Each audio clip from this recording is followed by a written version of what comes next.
Faire autrement, c'est bien aussi. Finalement, c'est pas si pire, ça fait pas si peur. C'est peut-être même mieux.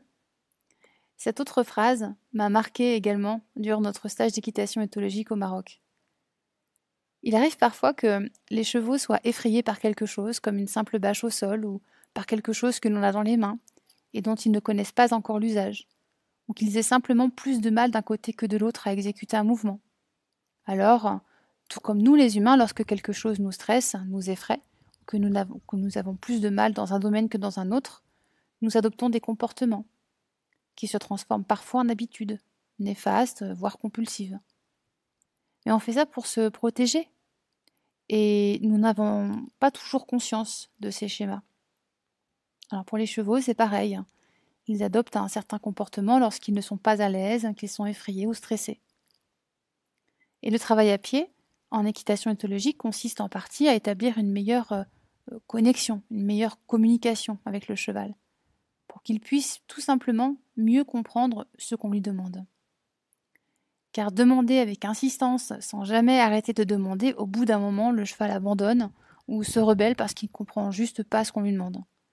Et tout comme les humains, lorsqu'on nous demande quelque chose avec insistance, mais qu'on n'a juste pas compris ce qu'il faut faire, très souvent c'est agaçant. Alors, soit on se décourage, croyant que nous ne sommes pas bons, pas à la hauteur, ou que nous ne savons pas faire. Parfois on abandonne un peu trop tôt, ou à l'occasion, on s'énerve. Alors en douceur, pour établir une bonne connexion, une bonne communication avec le cheval, on l'observe tout d'abord. Et puis on ajuste nos demandes, pour qu'elles soient progressives. On le rassure aussi, pour établir une relation de confiance entre le cheval et le cavalier. La confiance est un autre des piliers fondamentaux en équitation éthologique. Sans confiance, pas de collaboration possible. Et la confiance n'exclut pas le respect. Agir en douceur avec le cheval n'implique pas pour autant qu'il nous manque de respect en mordant, par exemple. Et un peu comme dans nos relations professionnelles ou intimes, faire confiance à l'autre induit par défaut que le respect est de mise, n'est-ce pas? Le respect est le troisième pilier fondamental de l'équitation éthologique.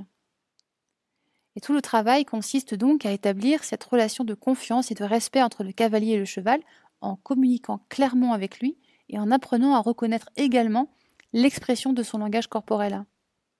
Ensuite, nous pouvons monter à cheval en utilisant simplement le licol éthologique, c'est-à-dire rien dans la bouche, et c'est un travail qui peut prendre du temps. Alors, comme tout apprentissage, pour le cavalier comme pour le cheval, il faut d'abord apprendre, répéter, intégrer, retenir, pour enfin exécuter correctement. Et pour gagner sa confiance, on lui montre donc qu'en essayant différemment, ça marche aussi. Qu'en faisant autrement, finalement, c'est pas si dur, hein. C'est pas si pire, hein. Ça fait pas si peur. Qu'en faisant d'une autre manière, finalement, c'est peut-être même mieux. Et qu'en est-il pour nous? Car les habitudes et les croyances bien ancrées ont parfois du mal à être délogées de nos schémas. Ce sont des conditionnements qui, à la longue, deviennent des réflexes automatiques, sans même que l'on y pense. Alors pour les croyances et les habitudes qui nous servent positivement, ça peut encore aller. Reste que la flexibilité et une ouverture au changement sont toutefois nécessaires car rien ne dure éternellement. La vie est en mouvement permanent. Et ce qui nous servait positivement il y a 10 ans est probablement plus aligné avec qui nous sommes aujourd'hui. Sans pour autant dire qu'il y a 10 ans, ces habitudes ou ces croyances étaient néfastes. On a juste évolué. Un nouveau champ de conscience à la vie. À présent, on fait différemment. Ou alors, on ne change rien, et alors rien ne change. Et pour ce qui est des schémas de protection, le changement peut parfois sembler difficile également. Mais ce n'est pas parce qu'une situation a été douloureuse il y a 10 ans qu'elle serait aujourd'hui douloureuse à nouveau. Chaque expérience est différente. Et l'état d'esprit que l'on adopte et l'ouverture à la vie font toute la différence. Les habitudes néfastes que l'on a choisies en réponse au stress ou à l'anxiété ne sont pas vouées à être éternelles dans notre mode de fonctionnement. Le stress et l'anxiété sont des émotions qui donc par définition sont elles aussi en mouvement. Rien ne dure éternellement. Ainsi, si fumer, par exemple, a pu devenir une habitude comme moyen de réponse au stress ou comme moyen de se sentir intégré à un groupe ou pour je ne sais quelle autre raison émotionnelle, peut-être qu'en faisant autrement, finalement, c'est pas si dur. Peut-être qu'en changeant ce comportement, finalement, c'est pas si pire. Ça fait pas si peur.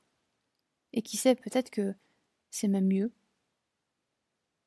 Et le changement, ça peut prendre du temps. C'est un apprentissage. Ça peut aussi être très rapide, hein, selon la motivation personnelle, l'environnement de vie et surtout la raison qui motive ce changement.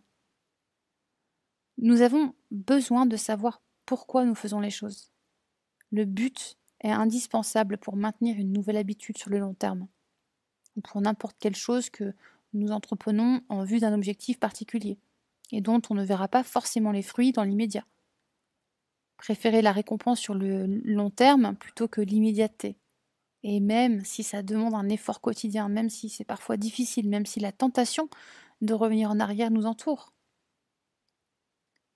Un athlète qui s'entraîne pour une grande course qui a lieu dans 6 mois ou dans même un an, même si l'objectif est loin, il a le choix tous les jours de choisir de s'entraîner, de faire la séance prévue, d'avoir une alimentation saine, équilibrée et favorable à sa discipline, d'avoir une bonne hygiène de vie pour être en meilleure forme.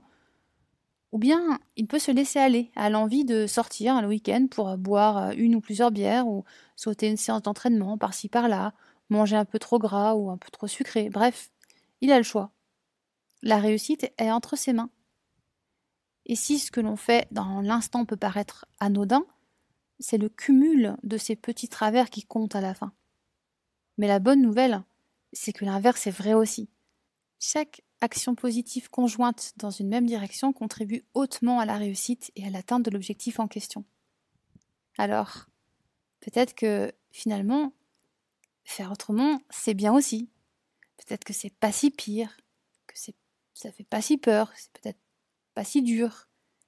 Et c'est peut-être même mieux, qui sait.